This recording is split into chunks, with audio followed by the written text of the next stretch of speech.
Silence wasn't empty. It was heavy. It possessed the texture of crushed velvet and the bitter scent of stale espresso. Nolan built a criminal empire in that suffocating quiet, trusting only the vibrations of snapping bones and dropping shell casings. Then, his new maid pulled a strange metal device from her apron. Nolan did not inhabit a world of quiet. He lived in a world of impact. Born deaf, his brain had long ago rewired itself to map the environment through brutal physical realities. He knew the heavy, syncopated thud-thud of his enforcers walking down the hallway. He felt the microscopic, frantic buzzing of a burner phone vibrating against the mahogany desk long before the screen lit up. He could read the subtle air pressure shift when a heavy oak door opened behind him. Sound, to Nolan, was just pressure. And in his line of work, pressure was everything. He sat at the head of the long conference table, his tailored charcoal suit clinging to the sharp, rigid lines of his shoulders. His Korean heritage was evident in the stark angles of his cheekbones and the dark, unyielding focus of his eyes. But his given name was a byproduct of the American foster system that had spat him into the streets decades ago. Nolan. A harsh, two-syllable word he had never heard spoken, yet one that struck fear into the underground syndicates of the city. Right now, his attention was fixed on the man trembling at the opposite end of the table. Nolan couldn't hear the man's excuses, but he didn't need to. He watched the sweat bead on the man's upper lip. He tracked the erratic, desperate swallows that bobbed his Adam's apple. More importantly, Nolan rested his palms flat against the polished wood of the table. The man's leg was bouncing uncontrollably, sending a rapid, pathetic vibration through the floorboards and up the legs of the table. It was the rhythm of a liar. A man telling the truth sat still. A man who had skimmed $400,000 off a smuggling shipment vibrated like a dying wasp. Nolan raised a single-gloved hand. He didn't speak. He rarely used his voice. When he did, it was a flat, unmodulated gravel that unsettled people. A simple flick of his wrist was enough. Two of his guards stepped forward. The trembling man's mouth opened wide in a silent scream. Nolan felt the sudden, violent shudder in the floorboards as the man was dragged from his chair, his leather shoes scuffing against the hardwood. The struggle was a chaotic vibration fading down the hallway. Then, the heavy door slammed shut. The pressure in the room normalized. Nolan sighed, leaning back and pinching the bridge of his nose. The faint smell of fear, sour, sharp, and metallic, lingered in the air, mixing with the rich aroma of his black coffee. "You're going to leave streaks if you keep using that cloth." Nolan didn't say it. He didn't have to. He just turned his head to the corner of the room, his eyes locking onto the new maid. She had been there the entire time. That, in itself, was an anomaly. Most of the staff fled to the kitchens when Nolan held a meeting. This woman had just kept dusting the bookshelves. Her name was Ruby. She was a black woman, tall, with dark brown skin that seemed to absorb the harsh, sterile light of the office rather than reflect it. Her hair was tightly coiled and tied back, and she wore a faded, standard-issue gray uniform that looked a size too big. Underneath the hem of her skirt, she wore scuffed black combat boots. Nolan had noticed her on her first day because of those boots. She walked heel first. Thud. Thud. Most people tiptoed around him, terrified that the vibrations of their footsteps would draw his predatory gaze. Ruby walked like a woman who owned the ground she stepped on. She stopped wiping down the glass cabinet and turned to face him. She didn't drop her gaze. Her eyes, a striking, exhausted amber, met his dead on. She smelled of ammonia, cocoa butter, and the faint, bitter tang of cheap peppermint gum. She didn't look horrified by what she had just witnessed. She just looked tired. Ruby pointed at the rag in her hand, then to the glass, and shrugged, mouthing something slowly. "It's dry." Nolan stared at her. His internal contradiction flared, a mix of cold irritation and a strange, unfamiliar respect. In his world, people were either predators or meat. Ruby looked like someone who had spent her entire life walking through a slaughterhouse and had simply gotten bored of the blood. He waved her off dismissively and turned back to his paperwork. He expected her to scurry away. Instead, he felt the heavy, rhythmic vibration of her boots crossing the room. She approached his desk. Every instinct in his body tightened. He was a man who survived by hypervigilance. Having someone willingly enter his personal space without permission made his jaw clench. She reached out and placed a fresh, steaming mug of espresso on his desk. The porcelain clinked silently in his world, but he felt the heat radiate against his forearm.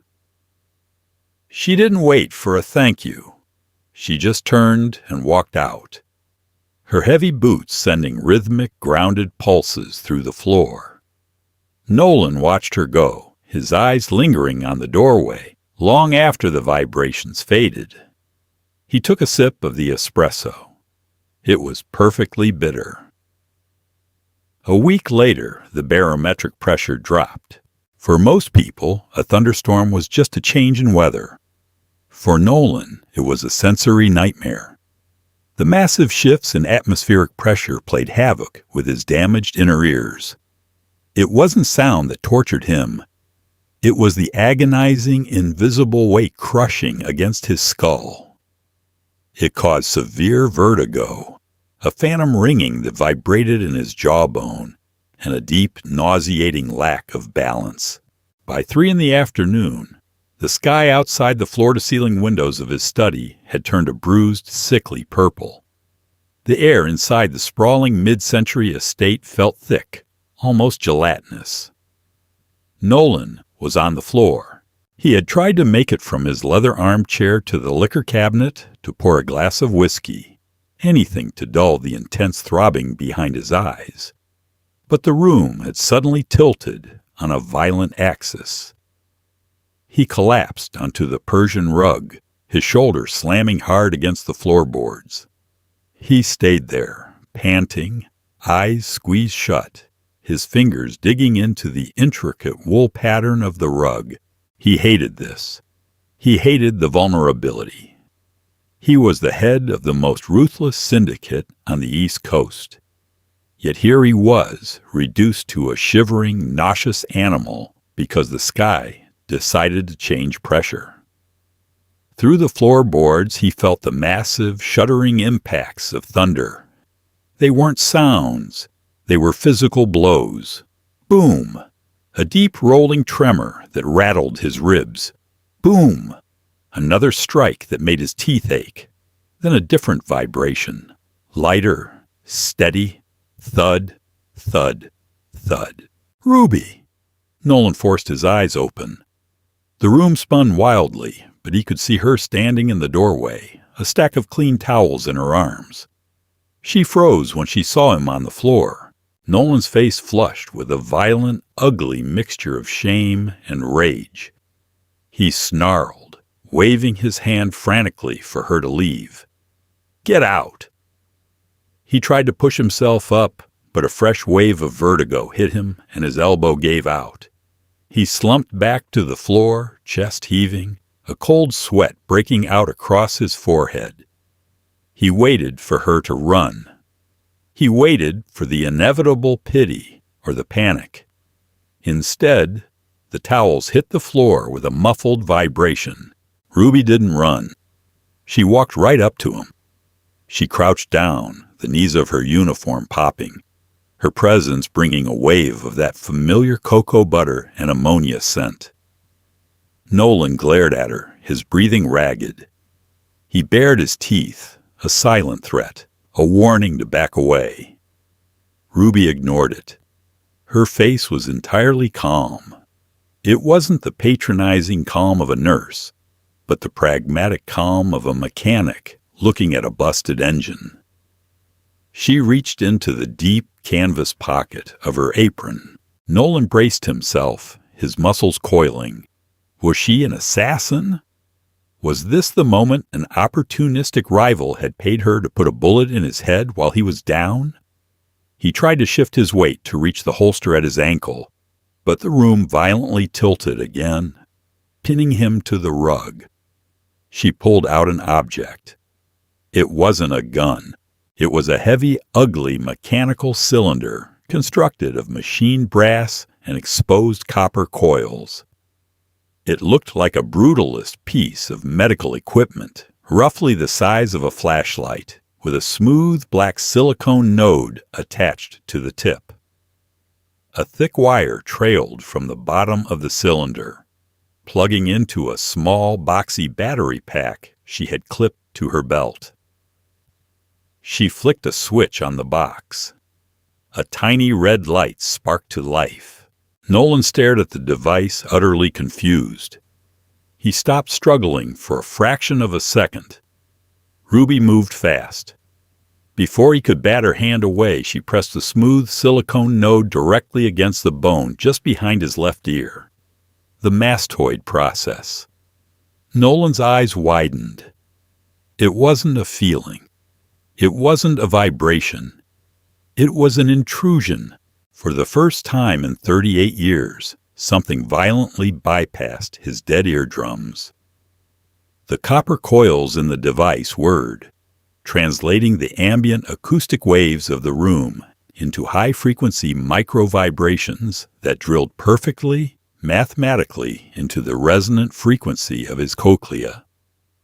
It stimulated his auditory nerve directly. It was terrifying. It was a color he had never seen. An electrical shock painted inside his brain. Whoosh! The sound of his own ragged breathing. It wasn't a chest movement anymore. It was a rough, dragging noise. Then outside, a flash of lightning illuminated the room.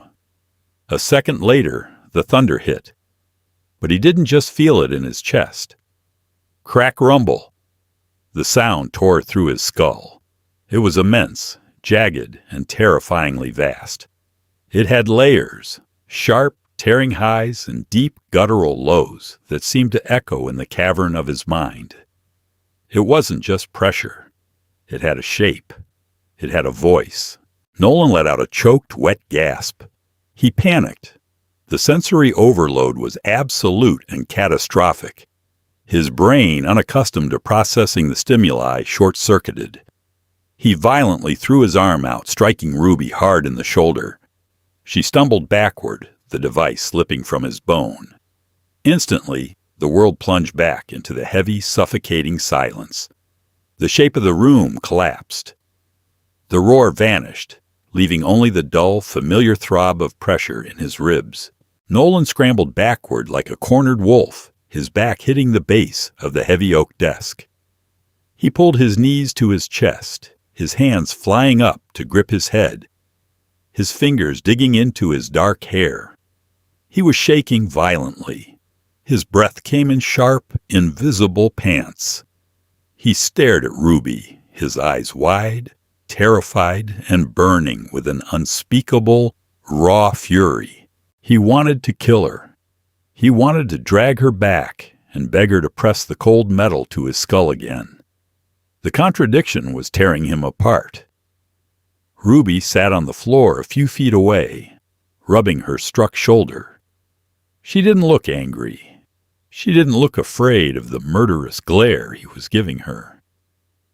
She looked down at the brass cylinder in her hand, the little red light still glowing in the dim, storm-lit room. She looked up at Nolan, her amber eyes steady, and she spoke. Nolan's hyper-focused eyes watched the shape of her lips moving, translating the words, even as the ghost of the thunder still echoed in his mind. "You heard that?" she mouthed. "Didn't you?" The library smelled of old paper and gun oil. 2 hours had passed since the storm broke. The violent shifts in barometric pressure had normalized, leaving the air inside the estate feeling hollow and drained. Nolan sat in his leather chair, a glass of lukewarm tap water sweating onto a cork coaster. He didn't want whiskey. He needed his head perfectly clear. His jaw ached from clenching it. Behind his left ear, the skin felt bruised, hypersensitive to the air moving across it. Ruby sat across from him. She wasn't bound, and no guards were in the room.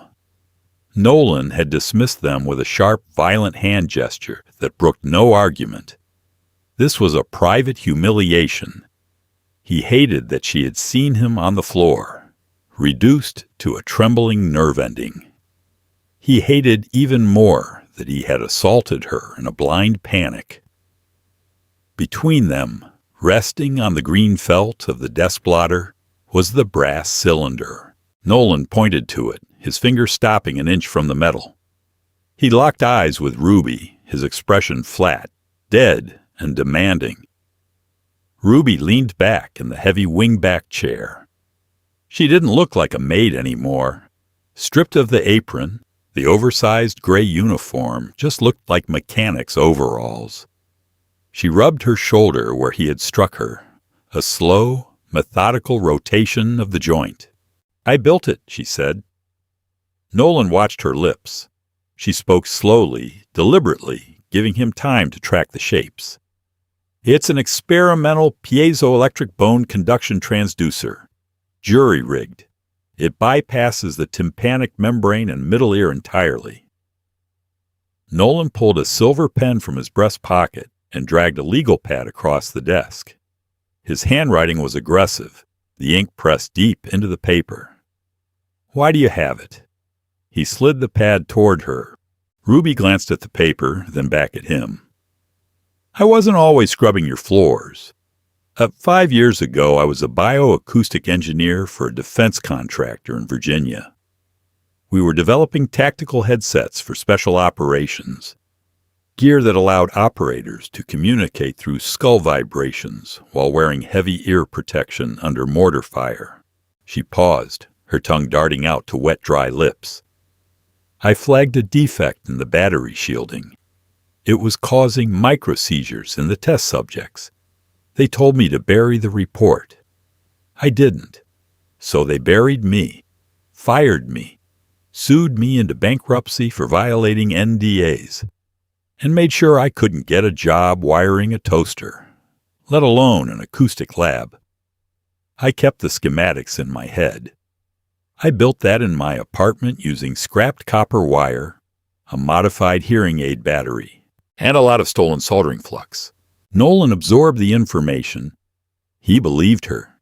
He knew the shape of corporate violence.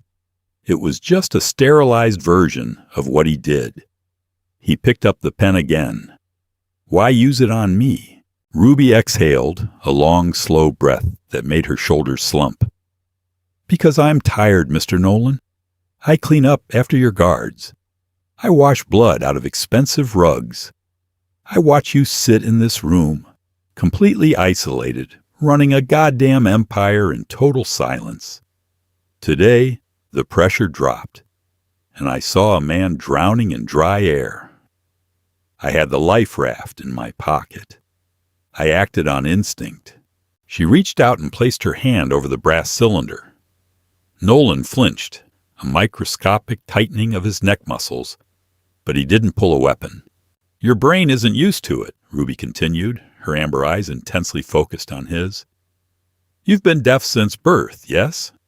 Your auditory cortex hasn't pruned itself, but it hasn't mapped sound into language either. If I turn this on, you won't understand a single word anyone is saying. It will just be noise. Raw, unfiltered noise. It hurts. It's confusing. But it gives you the environment. It gives you the shape of the room." Nolan stared at the device. The memory of the thunder was a jagged scar across his mind. It had been terrifying. But as he sat in the oppressive, heavy silence of his office, a sick, gnawing hunger began to claw at his stomach. He survived by knowing everything. He read micro-expressions, tracked floor vibrations, smelled the sweat of liars. Yet, there was an entire spectrum of reality happening around him, a dimension of betrayal and violence that he was entirely blind to. People plotted against him in whispers he couldn't see. He pushed the legal pad away. He tapped the desk twice with his knuckles. Thud. Thud. He pointed to his ear. Ruby hesitated. "You want to try it again? Without the storm?" Nolan gave a single rigid nod. Ruby stood up. The heavy tread of her boots vibrated through the floorboards. She walked around the desk. Nolan forced himself to remain perfectly still. Every instinct screamed at him to throw her off, to protect his flank. He gripped the armrests of his chair, his knuckles turning white. She smelled of cocoa butter and the metallic tang of the device. She clipped the battery pack to the back of his chair and ran the wire up his neck. "I'm going to start on the lowest frequency," she mouthed, stepping into his line of sight so he could read her lips before moving behind him. "Just breathe."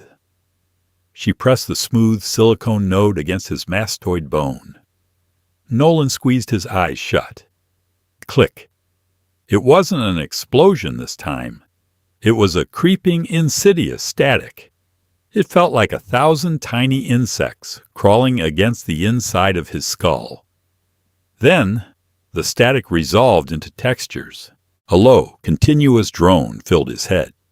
It was the central air conditioning system, a mechanical hum he had never known existed. It felt heavy and gray. Then, a sharp, rhythmic scraping. His eyes snapped open. He looked at Ruby. She was deliberately rubbing her thumb against the coarse fabric of her overalls. The sound was abrasive, like rough sandpaper dragging across his brain. Nolan opened his mouth, drawing in a breath. His own breathing. It was wet, ragged, and undeniably ugly. It sounded like a dying animal in a cave. He hated it instantly. He snapped his mouth shut, breathing shallowly through his nose to silence the grotesque noise. Then he heard a wet clicking sound. He looked frantically around the room. It was the ice shifting and melting in the glass of water on his desk. It sounded like tiny glass bones snapping. It was overwhelming. It was exhausting. The world was a chaotic, filthy mess of friction and impact. Nothing was smooth. Everything was grinding against everything else. He raised a trembling hand and tapped the desk. Ruby immediately reached behind him and flicked the switch. The silence slammed back into place. It felt like being submerged in warm, heavy water. Nolan slumped in his chair, a cold sweat chilling his spine. His chest heaved. Ruby stepped around the desk. She didn't offer a platitude. She just looked at him with that same pragmatic mechanic's gaze. "It's ugly, isn't it?"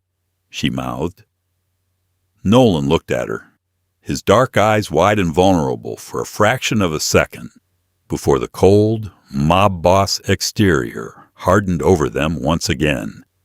He didn't write anything down. He just gave a slow, deliberate nod. It was ugly, but it was power. 3 days later, the air in the abandoned meatpacking plant smelled heavily of iron, bleach, and stale frost. It was a neutral ground chosen by the Irish syndicate for a sit-down. Nolan stood at the center of the tiled room. He wore a heavy wool overcoat, his hands buried deep in the pockets. Behind him stood Cho and 3 other armed enforcers. Across the steel table stood Declan, the head of the Irish crew.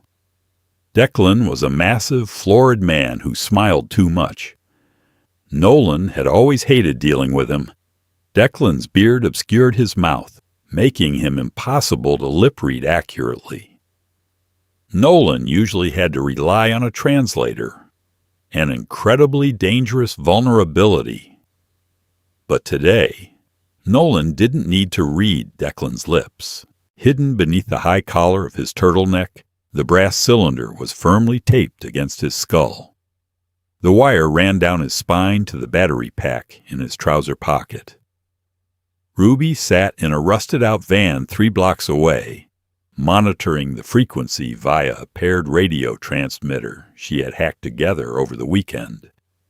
She couldn't hear what Nolan heard, but she could control the gain, keeping the audio from blowing out his eardrums. Nolan kept his face carved from stone, but internally he was drowning in a nightmare of noise. The meatpacking plant was an acoustic hell. Water dripped from a rusted pipe in the corner. Plink, plink, plink. A sharp, piercing spike of agony every 3 seconds. The heavy boots of Declan's men shuffling on the wet tiles sounded like grinding boulders. Declan was speaking. To Nolan, it wasn't words. It was a series of low, wet, guttural barks mixed with the high-pitched whistle of air squeezing through the man's crooked teeth. Nolan watched his translator's hands tracking the sign language that relayed the terms of the territory dispute. He says the docks belong to them. He offers a 10% cut of the transit fees for peace, the translator signed. Nolan didn't move. He focused past the barks of Declan's voice. He was listening for the texture of the room. Ruby had warned him. You can't understand the words, but you can hear the mechanics. People lie with their mouths, but their gear tells the truth. Declan slammed a hand on the steel table. The vibration shot through Nolan's skull like a dentist's drill, causing him to suppress a violent wince. Declan smiled broadly, his beard shifting. He spread his hands out, palms up, an exaggerated gesture of goodwill. Nolan stared at him. Something was wrong. The rhythm of the room had changed. Declan had stopped speaking, but the noise hadn't settled. There was a subtle friction. Shh, clack. It was incredibly faint, buried under the dripping water and the heavy breathing of the 10 men in the room.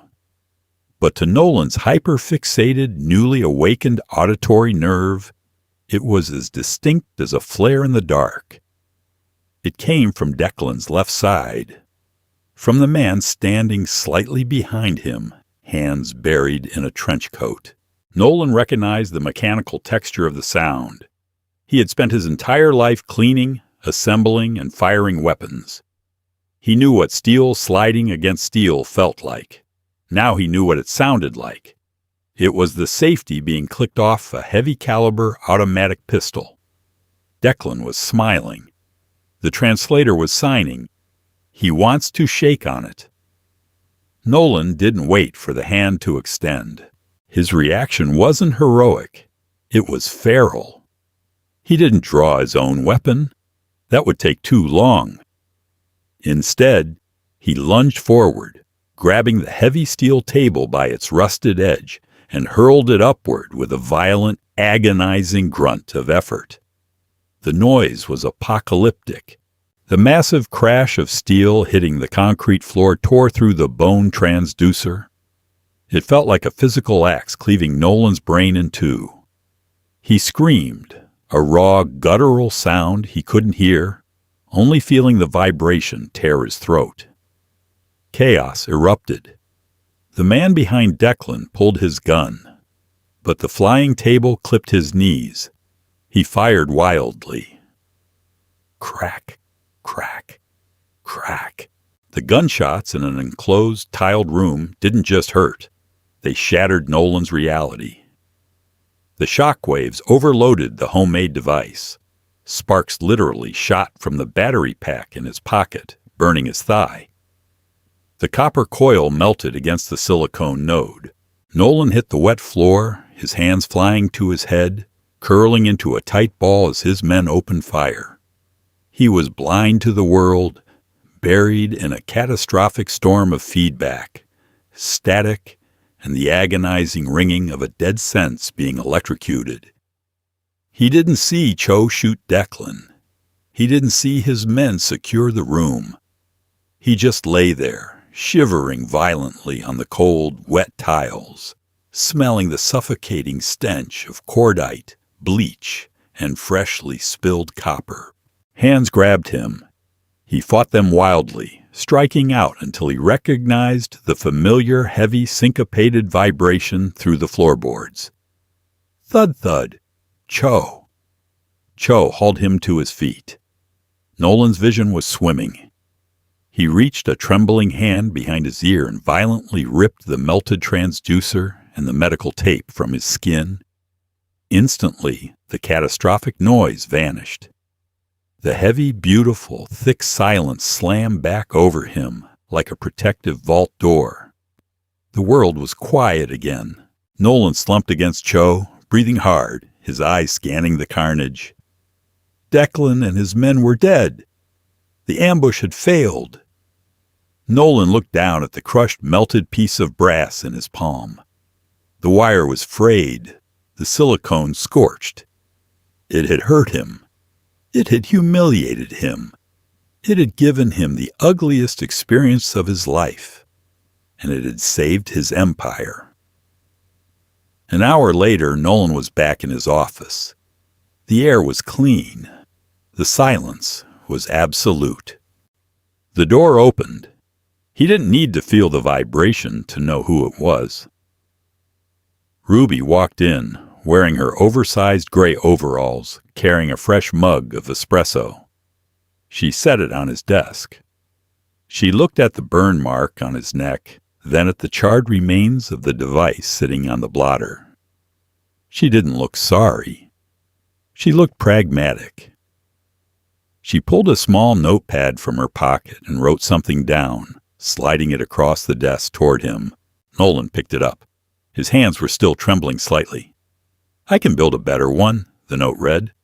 "Smaller. Shielded." Nolan looked up at her.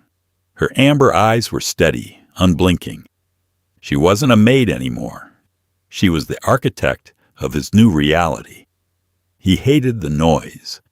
He hated the ugly, grinding friction of the world she had forced him to hear. But he pulled his silver pen from his pocket, crossed out her words, and wrote a single line underneath. "Start tomorrow. Double your salary. The truth is, silence can be just as deadly as a bullet." And Nolan just learned that survival sounds incredibly ugly. What did you think of Ruby's invention? Was Nolan's reaction to the noise what you expected from a ruthless boss? If you loved this deep dive into sensory storytelling, smash that like button, share this with a fellow drama lover, and make sure to subscribe for more gritty, grounded narratives. Leave a comment. Would you wear the device?